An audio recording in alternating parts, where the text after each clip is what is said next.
जय सिया राम दोस्तों। इस वीडियो में हम बात करने वाले हैं Rajesh power services limited company के आईपीओ के बारे में।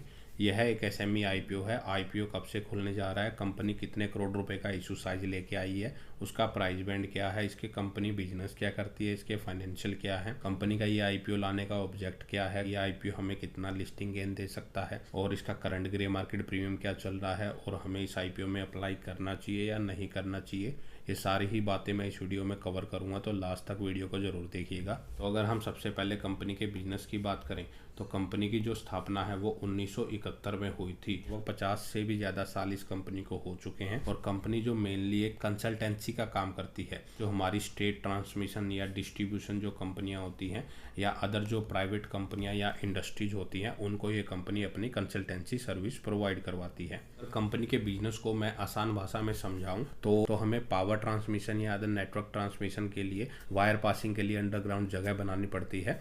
तो जो अंडरग्राउंड जगह बनाई जाती है वो ये कंपनी काम करती है। फिर उनके थ्रू वायर की हुई कंपनी ट्रांसमिशन करवाती है और फिर वायर के थ्रू पावर का डिस्ट्रीब्यूशन होता है। कंपनी अपनी सर्विस को स्टेट गवर्नमेंट या अदर जो प्राइवेट यूटिलिटीज हो गई या जो भी हमारी इंडस्ट्रीज हो गई, उनको पावर ट्रांसमिशन के लिए अगर अंडरग्राउंड वायर ट्रांसमिशन की जो रिक्वायरमेंट पड़ती है तो वो अपनी इस कंपनी को ऑर्डर्स देते हैं और कंपनी ये उनको ये फुल सर्विस ये प्रोवाइड करवाती है। सोलर से रिलेटेड भी अपने प्रोजेक्ट करती है, underground cable and transmission line के लिए भी कंपनी प्रोजेक्ट करती है। इसके अलावा जो अदर डिस्ट्रीब्यूशन नेटवर्क के लिए जो भी रिक्वायरमेंट पड़ती है वो ये कंपनी करती है। कंपनी कुछ जाने माने क्लाइंट्स की बात करें तो कंपनी के क्लाइंट्स में काफ़ी बड़े बड़े नाम शामिल हैं, जिसमें अगर हम बात करें Gujarat Metro Rail Corporation, Gandhinagar, IFFCO, Adani Renewables, Prestige, Reliance Industry, Torrent Power, Dholera, Jai Chemical Limited, साइका, Sabar Dairy, Grindwell Norton Limited, Hindustan Coca Cola और भी नॉर्थ में इससे ज़्यादा कंपनी क्लाइंट देखने को मिल रहे हैं। अगर हम कंपनी कुछ की स्ट्रेंथ की बात करें तो कंपनी का जो पीछे का फाइनेंशियल ट्रैक रिकॉर्ड रहा है वो काफ़ी अच्छा है। कंपनी के पास हेल्थी प्रॉफिट मार्जिन नज़र आ रहे हैं और कंपनी ने जो पावर सेक्टर के पिछले 20 सालों में काफ़ी नंबर ऑफ प्रोजेक्ट कंप्लीट किए हैं और वो टाइमली अपने प्रोजेक्ट कंपनी ने कंप्लीट करके दिए हैं। और कंपनी अपने बिजनेस को एक्सपेंड करने जा रही है, जिससे उसका जो मेन फोकस है वो renewable energy, solar energy and hydrogen electrolyser की तरफ ज़्यादा बढ़ता जा रहा है और कंपनी आने वाले टाइम में उसको और भी ज़्यादा एक्सपेंड कर सकती है। अप्रैल 2024 के अकॉर्डिंग देखें तो कंपनी में फिलहाल 940 एम्प्लॉय अभी काम कर रहे हैं। तो कंपनी के बिजनेस के बाद अगर हम कंपनी के फाइनेंशियल्स की बात करें तो यहाँ पे जो सभी डाटा दिया गया है वो लाख में दिया गया है, तो मैं उसमें करोड़ में कन्वर्ट करके आपके साथ शेयर करूँगा। तो सबसे पहले अगर कंपनी का रिवेन्यू देखें तो कंपनी का जो रिवेन्यू 2022 में था वो 149 करोड़ रुपए था, 23 में वो बढ़ के 211 करोड़ रुपए और 24 में कंपनी का रिवेन्यू 295 करोड़ रुपए के आसपास रहा। तो सालाना कंपनी का रिवेन्यू काफ़ी अच्छी रेट से इंक्रीज कर रहा है और फाइनेंशियल ईयर 25 के सेकंड क्वार्टर तक अगर कंपनी का रिवेन्यू देखें तो कंपनी का जो रिवेन्यू है वो 317 करोड़ रुपए को भी क्रॉस कर चुका है। तो कंपनी ने 2024 के अपने रिवेन्यू को 2 ही क्वार्टर में फिलहाल तोड़ दिया है। तो हम देख सकते हैं कंपनी के पास काफ़ी अच्छे ऑर्डर देखने को मिल रहे हैं। कंपनी के अगर हम प्रॉफिट आफ्टर टैक्स की बात करें तो कंपनी का 2022 में 3.5 करोड़ रुपए के आसपास प्रॉफिट था, 23 में वो बढ़ के लगभग 6.5 करोड़ रुपए के आसपास हो गया, 24 में कंपनी का प्रॉफिट 26 करोड़ रुपए तक पहुंच चुका है।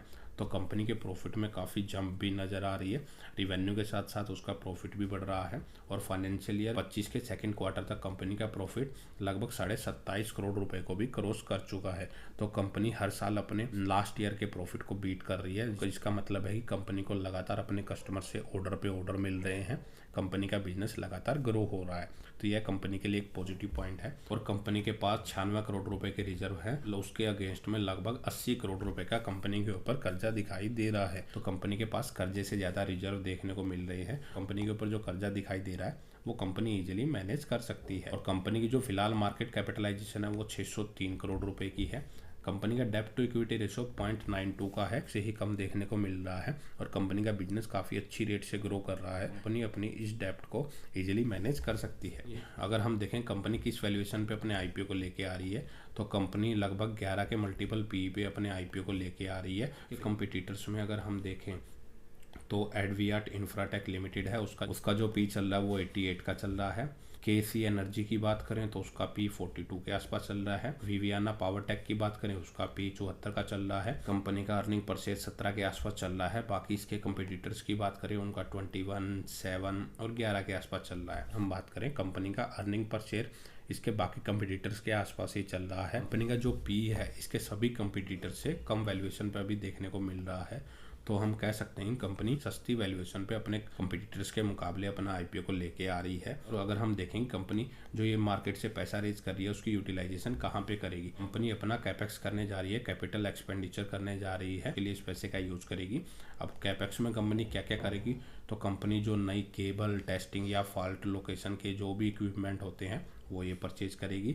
उसके अलावा जो डीसी सोलर पावर प्लांट है कंपनी वो सेटअप करने जा रही है लगभग 1300 किलोवाट का। और इसके अलावा कंपनी ग्रीन हाइड्रोजन एंड उसके लिए जो एसोसिएटेड इक्विपमेंट की ज़रूरत पड़ती है और एक्सपर्टाइज, टेक्निकल एक्सपर्टाइज की भी ज़रूरत पड़ती है, उसको इन हाउस ही डेवलप करने जा रही है। वहाँ पे इस पैसे का यूज कर सकती है।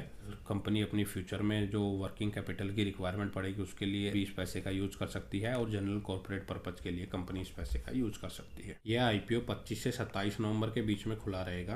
कंपनी 10 रुपये पर शेयर की फेस वैल्यू पे आईपीओ को लेके आ रही है। इसका जो प्राइस बैंड है वो 320 से 335 रुपये पर शेयर का रखा गया है। एक लॉट में आपको इसमें 400 शेयर मिलेंगे। कंपनी टोटल इशू साइज लगभग 160 करोड़ रुपए का लेके आई है, जिसमें 93 करोड़ रुपए कंपनी फ्रेश इशू के जरिए, बाकी 67 करोड़ रुपए ऑफर फॉर सेल के जरिए कंपनी मार्केट में अपनी हिस्सेदारी बेच रही है। तो कंपनी जो ऑफर फॉर सेल के जरिए पैसा रेज कर रही है वो सारा का सारा प्रमोटर्स की झोली में जाएगा। और जो फ्रेश इशू से पैसा रेज कर रही है 93.47 करोड़ रुपए, तो सारा का सारा पैसा कंपनी के ऊपर लगाया जाएगा। 28 नवंबर के दिन हमें इसके अलॉटमेंट का पता लगेगा। जिनको अलॉटमेंट नहीं मिलेगा उनका रिफंड 29 नवंबर के दिन क्रेडिट हो जाएगा। तो मिल जाएगा उनके शेयर 29 नवंबर के दिन ही उनके डीमैट अकाउंट में क्रेडिट हो जाएंगे, या फिर 2 दिसंबर के दिन जब ये आईपीओ लिस्ट होगा 10 बजे से पहले उनके शेयर उनके डीमैट अकाउंट में क्रेडिट हो जाएंगे। रिटेल कैटेगरी के लिए इसमें 35% का कोटा रिजर्व रखा गया है और रिटेल कैटेगरी में हम मिनिमम और मैक्सिमम एक ही लोट अप्लाई कर सकते हैं, जिसके लिए हमें 1,34,000 रुपये इसमें पे करने पड़ेंगे। प्री आईपीओ प्रमोटर्स की होल्डिंग है वो 100% की है, जो पोस्ट आईपीओ घट के 73.4% की रह जाएगी। तो ऑलमोस्ट 26 से 27% की हिस्सेदारी प्रमोटर्स यहाँ पे बेच रहे हैं। इसके बाद अगर हम कंपनी का latest grey market premium check करें, दिन इसका जो ग्रे मार्केट प्रीमियम चल रहा है वो 50 रुपये के आसपास चल रहा है, जो कि टोटल 15% के आसपास हमें देखने को मिल रहा है। उससे पहले मैं बता देना चाह रहा हूँ यह एक एसएमई आईपीओ है और इन आईपीओ में रिस्क काफ़ी ज़्यादा रहता है, क्योंकि इनमें जो हम बाय करते हैं 5,000 का लोट होता है या जो भी 6,000 का लोट होता है या जो भी लोट वाइज क्वांटिटी वैरी करती है, अगर हम उसको सेल करने जाते हैं तो उसमें पूरा का पूरा लोट हमें सेल करना पड़ता है। और कई बार ऐसा होता है कि इनमें लिक्विडिटी बहुत कम रहती है, वो शेयर हम सेल नहीं कर पाते, जिसकी वजह से इन्वेस्टर इसमें फंसे रह जाते हैं। तो आप उस बात को मेनली ध्यान में रख सकते हैं, क्योंकि ये रिस्क एसएमई आईपीओ में सबसे ज़्यादा रहता है। अगर हम ओवरऑल बात करें कंपनी कैसी है, तो कंपनी काफ़ी अच्छी है। कंपनी का बिजनेस भी काफ़ी अच्छी रेट से ग्रो हो रहा है, उसके साथ कंपनी का प्रॉफिटेबिलिटी भी लगातार इंक्रीज हो रही है।